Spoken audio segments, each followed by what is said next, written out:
በስተመጨረሻም እነ መድብል ተሳክቶላቸው ብሩክ የት እንዳለ ደርሰውበት ያንን ሁላ ሰው ጦርነት ውስጥ ገብተው አሸንፈው ብሩክን ይዘው ሊወጡ ነው። በዚህ ደስ ያላችሁ ካላችሁ ቪዲዮውን ላይክ በማድረግ ጀምሩት። ግን አሳዛኙ ዜና ሞገስ እዛ ውስጥ በጥይት ይመታል። ታዲያ ሞገስ በጥይት ከመታቱ በፊት ያለውን ሲን እንየው። ከነዛ ሁላ ሰዎች ጋር ታግለው ከጨረሱ በኋላ እያንዳንዳቸውን ሰዎች በመቷቸው ቁጥር እዚህ ሌላ ተጨማሪ ማን ሰው እንዳለ መድብልም ሆነ ጓደኛው ሲጠይቋቸው ነበር ሰዎቹን። ነገር ግን እዚህ ማንም እንደሌለና እኛ ሶስታችን ብቻ ነን ብለው በሚነግሩት ሰዓት ላይ መድብል ተስፋ ይቆርጥና በቃ የለፋንበት ነገር መና ሆነ፣ እዚህ ማንም የለም ብሎ ሊወጡ ሲሉ ድጋሚ ተጨማሪ ሌሎች ያላዩአቸው ሰዎች እንዳሉ ጭምር የመድብል ጓደኛ የሆነው አዲሱ ልጅ ያውቃል። ይህንን ነገር ሲያውቅ ታዲያ እያንዳንዳቸውን እየመታቸውም ቢሆን እያሸነፋቸው ወደፊት ለፊት መገስገሳቸውን ይቀጥላሉ። ሞገስም ቢሆን ዛሬ ጀግንነቱን እያሳየ ነበረ። በሁሉም ሰዎች ላይ እያንዳንዱ የሚያደርስባቸው ነገሮች አይታቸዋል። መድብል ደግሞ ከፊት እየመራ እያንዳንዱን ሰዎች እያዳከመ፣ ኋላ ያሉት ደግሞ ሞገስና ጓደኛው እየጨረሷቸው ወደፊት ይገሰግሳሉ። በመሃል ግን አንድ ነገር ተፈጥሮ ነበረ። ታዲያ ይህንን ነገር ሁሉ ብሩክ ያኔ እያቃሰተ በጆሮ ይሰማ ነበረ። እዚህ ቤት ውስጥ አንዳች ነገር እንደተፈጠረ እነዛ ሁላ ሰዎች ሲደባደቡና ግማሹ ሲወድቅ ግማሹ ሲነሳ ድምፁ እያንዳንዱ ሲሰማው ነበረ ለብሩክ። በሰዓት ላይ ሁሉም ነገር እንግዳ ሆኖበታል። ምናልባት የሚድንበት ሰዓት ደርሶ ይሆን ወይ? በመጀመሪያ ግን ስለ ብሩክ ሁኔታ ወይንም የጤና ሁኔታ እናውራ። ብሩክ እንደዛ ተዳክሞና ፊቱ ጠቁሮ ስታዩት ጭራሽ እሱን እንደማይመስል ጭምር አይታችኋል። ምን ያህል እንዳዳከሙት። ነገሩ እንደዚህ ነው። እነሱ በብሩክ ምክንያት 50 ሚሊዮን ብር ስለከሰሩ ይህን ታዲያ ገለነው ሳይሆን በህይወት እያለነው ማሰቃየት ያለብን። ያንን 50 ሚሊዮን ብር ሌሎቹ የሱ ጓደኞችም ሆነ ማንኛውም ሰው የሚያመጣው ከሆነ ብሩክን ነፃ ልንለቀው እንችላለን ብለዋል። ሌላው ይህንን ነገር የሰማነው ዝና በውጭ በኩል ሜላትን ሲያናገራት እንደሰማችሁት ከሆነ ለመድብል ሄዳ አንድ ትዕዛዝ እንድታስተላልፍ ነግሯታል። ያ ትዕዛዝ የነበረው ብሩክ ያከሰረንን 50 ሚሊዮን ብር ግማሹን የሚያመጣ ከሆነ ምናልባት ብሩክ የሚተርፍበትን መንገድ እንፈልግለት ይሆናል ብሎ ለመድብል ይህንን መልእክት እንድታደርስላት ይነገረዋል። ነገር ግን በዚህ ሁኔታ ላይ እሷ ብሩክ በህይወት እንዳለ እንድታውቅ ስላልፈለገ ስለ ብሩክ የማውቀው ነገር የለም፣ ብቻ ይህንን መልእክት ንገሪው አድርስ ተብዬ ነው። ሌላው ደግሞ እህትሽን ያው ቤትሽ ውስጥ እንደደበቅሻት አውቃለሁ፣ ነገር ግን አሁን ላይ ከሷ በላይ የሚያሳስበኝ ሌሎች ጉዳዮች ስላሉ የሷን ነገር ለጊዜውም ቢሆን ትቼዋለሁ ይላታል። ይህን ነገር ሲላት ሜላት በጣም ትደነግጣለች። ያው እየዋሸችው እንደሆነ እንዳወቀባትም ጭምር ታውቃለች። ነገሮች እዚህ ያሉት ነገር እንዳለ ከተስተካከሉለት በኋላ ላይ ወደ እኔ መምጣቱ አይቀርም ብላ አሁንም ቢሆን ፍርሃት ውስጥ ነው ያለችው። ብሩክ ሲመለስ ሜላት ምን የምታረግ ይመስላችኋል? የሜላት ጉዳይ በምንድን ነው የሚቋጨው? ብሩክ በሌለበት ሰዓት ላይ እሷ ደንታዋም አልነበረም። ነገር ግን ያው ዝናን ወይ ደግሞ ካሌብ ሞሲሳ ከሁለት አንዳቸውን ጠብሳ አብራ መኖር እንደምትፈልግና ወደ እነሱ በደንብ መቅረብ እንዳለባት አድርጋ ነው የምታስበው። ራሷን ልታደን የምትችለው በዚህ መንገድ ብቻ ነው በሷ በኩል የሚሰማት። ወደነ መድብል እና ወደነ ብሩክ እንመለስ። ታዲያ መድብል ወዲያውኑ ለመጀመሪያ ጊዜ ብሩክን ፊት ለፊት ሲያየው በጣም ይደነግጥና ወንድሜ በህይወት አለ ከነነፍስ አገኘው ብሎ ያቅፈዋል። በዛን ሰዓት ላይ ግን ቶሎ ከዛ ቤት መውጣት እንዳለባቸው ስለሚያውቁ የሱ ጓደኞችም ሆነ አንዱ ሞገስ አንድ ላይ ይዘውት በሚወጡበት ሰዓት ላይ አንዳቸው ከወደቀ ውስጥ ሽጉጥ ያነሳና ወደ እነሱ አነጣጥሮ ብሩክ ላይ ለመተኮስ ቃላውን ይሰርዝራል። በዚህን ሰዓት ግን ወዲያውኑ ሞገስ በዞረበት ቅጽበት ሊተኩስ ነው ብሎ ስላሰበ በብሩክ ፊት ለፊት የሆነና ብሩክ እንዳይመታ አድርጎ ጥይቱን ራሱ ላይ እንዲመታ ያደርጋል። በሰዓቱ ወዲያው መሬት ላይ ይወድቃል። በዚህ ሁኔታ ላይ እናንተ ምን ታስባላችሁ? ሞገስ ምናልባት ህይወቱን ሰጥቶ ይሆን ወይንስ የሚድንበት አጋጣሚ ይኖራል? ሌላው ወዲያውኑ ተኳሹ ላይ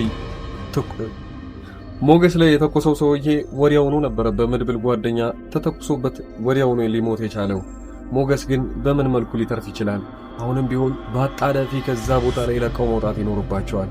ተሳክቶላቸው ከወጡና ብሩክ ወደ ቤቱ ተመልሶ ድጋሚ ልጁን የሚያገኛትም ከሆነ ሞገስ ደግሞ በዚህ ላይ ቤት የምትጠብቀው አዲሷ ፍቅረኛው አለች። እሷ ስንት ነገር ወደፊት አብረን እናስባለን ብላ ያሰበች አብረው ለመኖር አንዳንድ ገንዘብ እንደሚያስፈልጋቸው ጭምር ስለምታውቅ እዚህ ፈተና ውስጥ ሆን ብላ እሱ ሲገባ እንኳን ዝም ያለችው ለዛ ነበረ። አሁን በሽጉጥ ተመቷል ተብሎ ሲነገራት ምን ያህል ልትደነግጥ እንደምትችል አስቡት። በቤቱ እየጠበቀችው ነው። በዛም በኩል ደግሞ ቅድስትና ምሳሌ ዛሬ እንኳን ያው ብሩክ አባቴ ይመጣል ብላ ነው የምታስበው።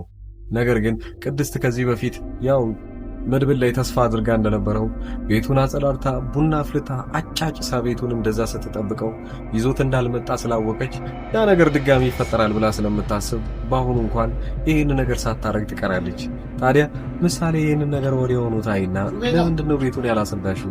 በዚህ መልኩ ይህንን ነገር ሁሉ ማስተካከል ነበረብሽ። ምሳሌና ቅድስት በዚህ ጉዳይ ላይ ይጣላሉ።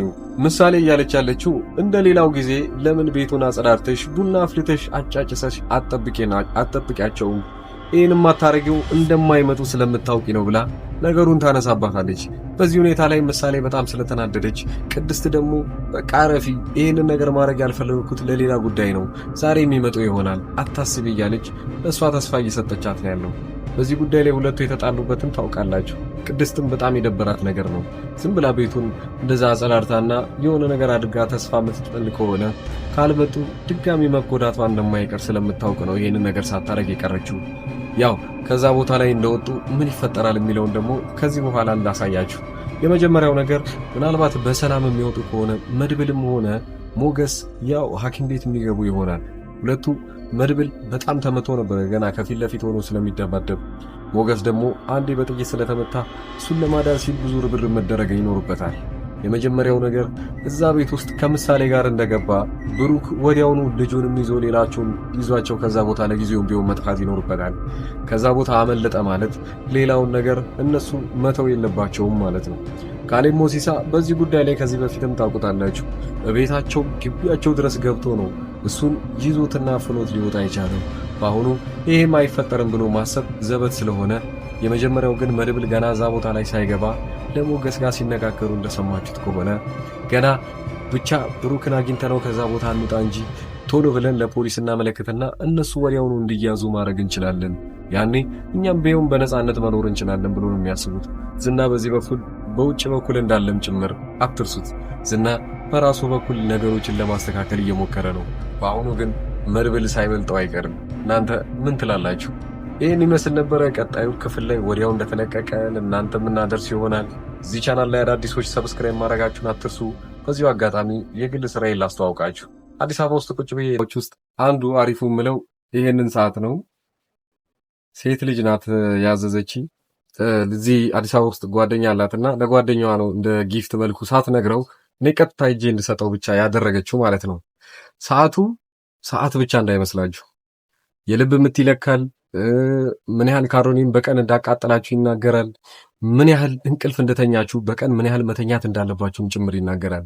እና አብዛኛው ስፖርተኞች ወይንም ሩጫ ሲሮጡ ምናምን ምን ያህል መሄድ እንዳለባቸው ቀጥታ የልብ ምታችሁ ወዲያው እንዳሰራችሁት ማለት ነው።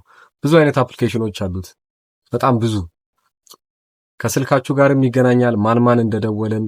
ይሄ ኦሪጂናሉ ነው 10,500 ብር ብቻ እና በጣም አሪፍ ነው። ይሄ ደግሞ ሜኑን ብቻ እዩት፣ እንዴት መጠቀም እንዳለባችሁ የሚያሳይ ይሄን የሚያክል የራሱ የሆነ ጋይድ አስቀምጠውበታል።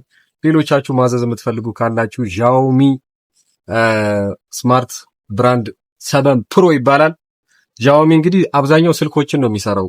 ሰዓትም እንደዚህ ጽድት ያሉ ሰዓቶችን መስራት ይችላል።